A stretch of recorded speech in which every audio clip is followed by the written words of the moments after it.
the Shabbat, maybe the entire weekend here at Romemu is dedicated to leaders and to journeys. And we'll add a third theme, which is the power of the number 7, which of course is so essential to the Jewish tradition. The number 7 is so vital. So let's begin with sevens. 7 communities gathered here from across the country, from California to the New York highway. Right? This shul is our shul. The power of these communities is profound, and hopefully you'll all have a chance to meet various representatives and leaders from the different communities. The power of that 7 is to create a new world in some ways, we hope.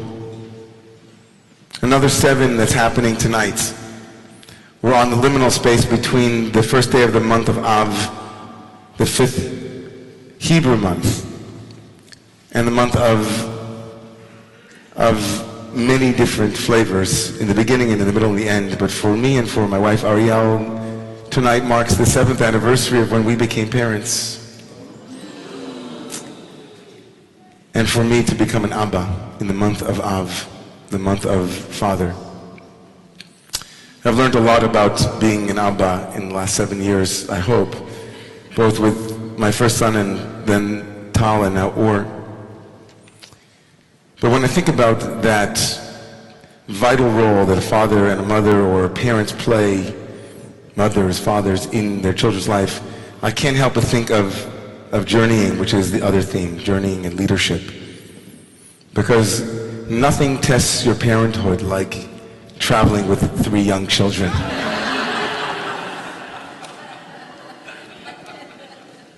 So traveling both in Israel and then in Colorado, and then coming back from Aspen just this past week, parenting and the power of parenting, it's like the stories about it and the ideals, nothing is as powerful in creating that or finding that place between the ideal and the real. So you can read 1,000 parenting books, right? Anybody ever read 1,000? You can read every blog from Berkeley to, you have everything in your mind. You want to be a compassionate, loving parent. And then there's that moment when after you've done everything you're supposed to do to be a loving, compassionate, expansive, patient parent, and your child in the backseat of the car, who will remain anonymous, is waking up your newborn, who has just fallen asleep after hours of trying to get into sleep, thank you to Ariel. And after you've gently chastised your beloved wife and said to her, be more patient, be more forgiving, you hear yourself utter these words, let me handle this. And you proceed to say again out loud, please stop or I will call the police. To your 4.5-year-old.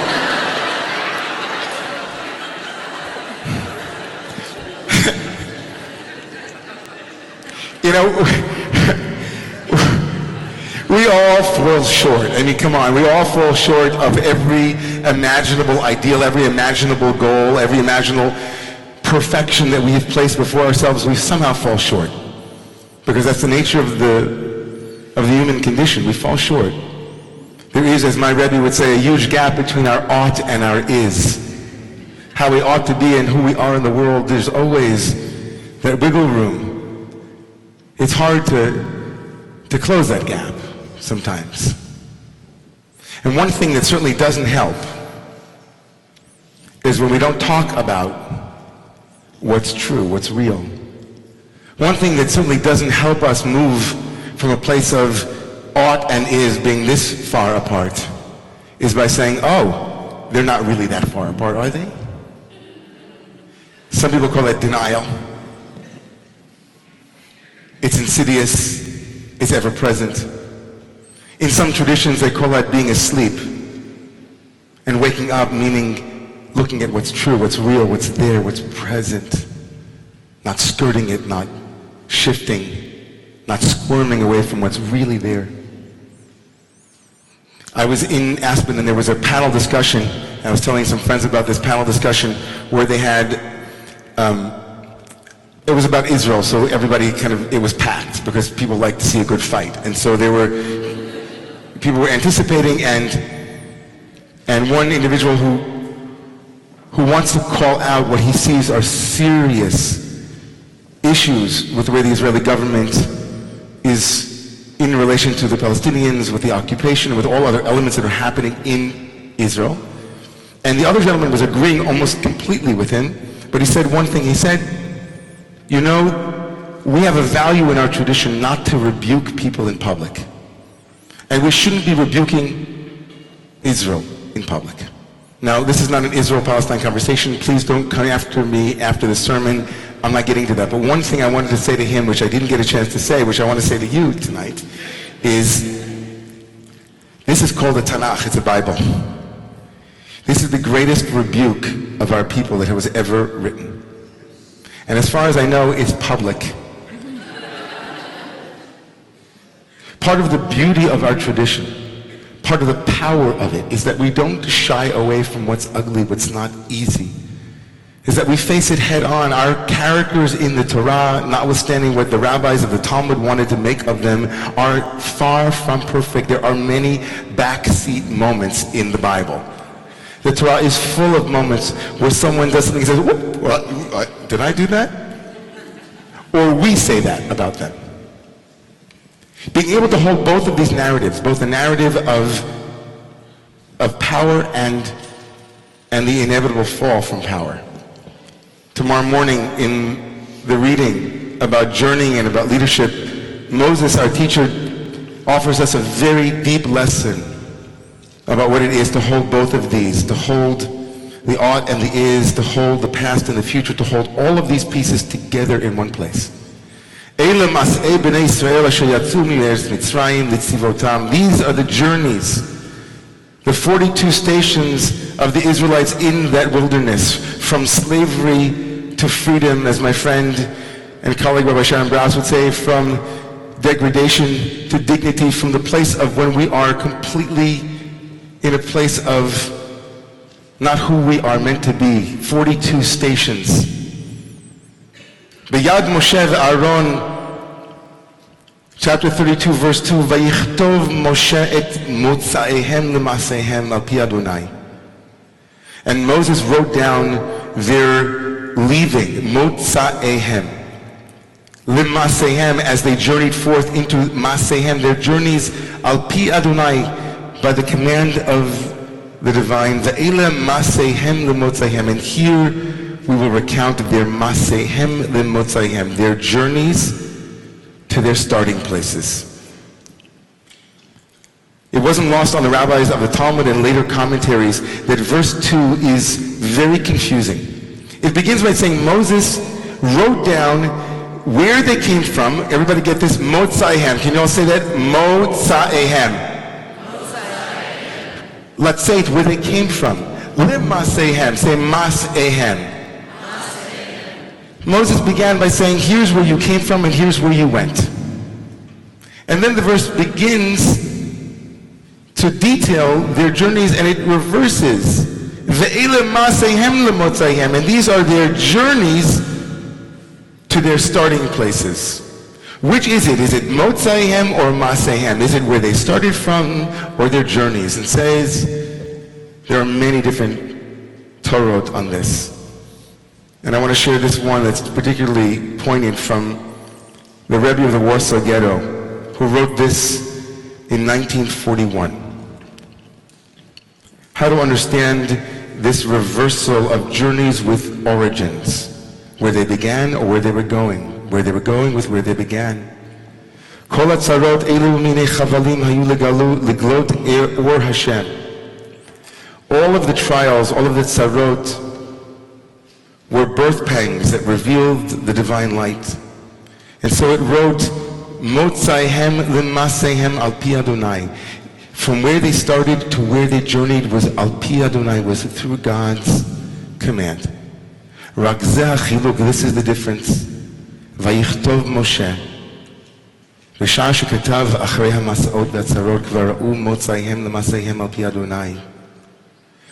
He says, the Torah tells us that Moses writes down their journeys from where they begin to where they arrive. And it says it was Al Pi Adonai, it was by God's command. By the time Moses had written it down already, he was looking back at all of those trials and tribulations, and he was saying it was really God's will. Motzaihem l'masehem, it was from where they began. Their beginnings were to bring them l'masehem to where they finally arrived. And only in retrospect could Moses say, Vayichtov Moshe al pi Adonai, Moshe could say, looking back, all of your journeys were connected to where you began, even though you didn't know it when you began it. All of your detours were destinations. But then the Rebbe of the Warsaw Ghetto says the Torah doesn't leave us there. The Torah says, Ve'ele mas'ehem l'motzaihem. But to those who were in it, in the moment when they embarked from Mitzrayim, from Egypt, or from whatever place of constriction, they didn't have that awareness that they would eventually arrive. They were scared. They were confused. They were in their best place. And the Torah makes room for both the retrospective revisioning and reformatting. The Torah makes room for the way that we look at a story and change it and uplift it, but it also says it's not Pollyannish. In the moment you were scared, in the moment it wasn't clear, in the moment you had ways to go. The Torah makes room for the ought and the is, where you were and where you were going. The Torah doesn't imagine that we can make anything great again until we become true again. The Torah doesn't imagine that we can arrive in the promised land unless we have first done the work moving from romance to real. It's nice to look back and say, you know, it was all great over there. But when you were over there, you weren't saying it was great, because when you were over here, you were thinking, it ain't great. And Torah says, if you want to be a mature spiritual individual, you have to hold both of those realities in one place. You have to hold the ability to reformat what was, and to hold the truth that when you were there, it wasn't that way. That you don't fall into some restorative model of the way things were, the way it was. If only we could go back there. L'motzaihem l'masehem. When you left Egypt, it wasn't great, but you arrived. It's so dangerous for spiritual leaders, or for politicians, or for anyone in a position of leadership, to lie about the way things are or the way things were. It's dangerous for lovers. It's dangerous for friends. We can't get where we need to go until we honor where we've been. We can't get to where we need to go until we honor where we've been. We can't get to where we need to go until we honor and tell the truth about where we have been and those things that took place there. Our country and our people, they need the courage of leaders who stand up and say, one day we'll look back and see this trial and maybe see the blessing. As the Hasidic masters say, each and every one of those 42 places was a place, lahalot nitzotzot, to extract all of the great sparks of light in all those places. But during these 9 days, which began today, the 9 days which are the saddest days of the Jewish calendar, our spiritual asana, our posture is to look inward and say, what was true? Where is my hand? What is it that I have to name and claim in order to be true and honest? Because transformation doesn't happen until what is what is.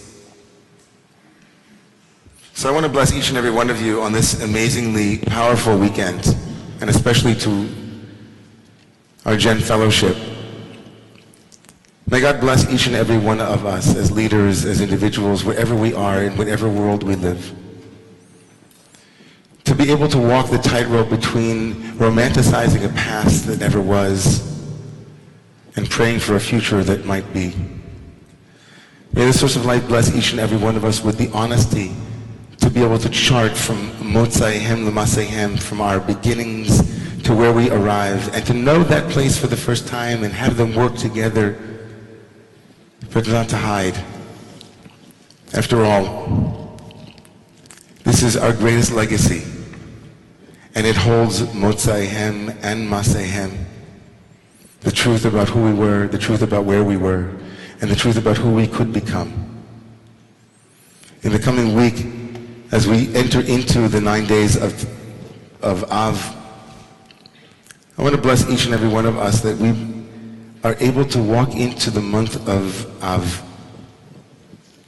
with a recognition of how powerful even one small moment of truth can be. May the one whose sign, whose chotam, whose ring finger, as it were, is emet, truth, be with us from Aleph to Tav, from beginning to end.